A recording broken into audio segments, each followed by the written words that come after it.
жарыялаган апама кат республикалык сынагы жыйынтыкталды. Кыргыз почтасы өткөргөн апама кат республикалык сынагы жыйынтыкталды. Анда биринчи орунду Жалал-Абад облусунун Таш-Көмүр шаарынын 5-классынын окуучусу Курманбек Асаналиев ээлеп, Кыргыз почтасынын ардак баракчасы жана 10 000 сом менен сыйланды. Экинчи орунду Ысык Көл облусунун Балыкчы шаарынын жана Ош облусунун Каракулжа районунун окуучулары, ошондой эле 3-чү орунду Нарын жана Ош шаарынын окуучулары алышты.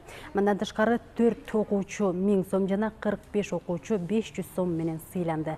Сынакка Кыргызстандын бардык аймактарынан 202 дил баян жиберилген. Окуучулардын көпчүлүгү Орусияда иштеп жүргөн же көз өтүп кеткен апасына кат жазышкан. Иш-чара ыйман, адеп жана маданият жылына арналды.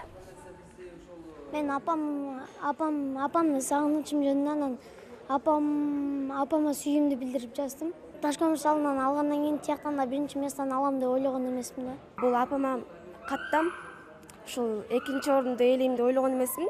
Бул мен үчүн айча айтканда сюрприз болду. Жаш муундарды дагы бир тике тарбияга, маданиятка тарбиялаганга, ыймандуулукту үйрөтүүгө биз да салымыбызды кошолу деп. Кээ бир каттарды окуганда ошол биздин комиссиянын мүчөлөрү келип ыйлап айтып кетип жатышты. Ушунчалык даже мындай баа беришке кыйынчылык туудурду да. Письмо маме. Так назывался республиканский детский конкурс, который стартовал в марте. Сегодня подвели его итоги. Инициатором выступило госпредприятие «Кыргызпочтасы».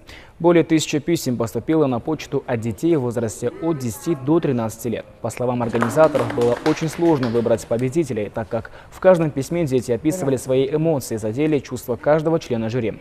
Дети делились своими историями. Кто-то писал, что хотел бы на миг увидеть маму и как ее не хватает. Поступали письма из детских домов. Каждый участник был награжден утешительным призом.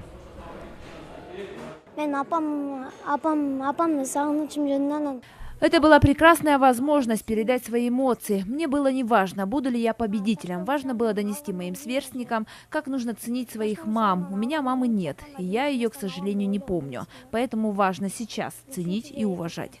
Это мероприятие направлено на воспитание подрастающего поколения, на развитие культурного уровня нашего подрастающего поколения.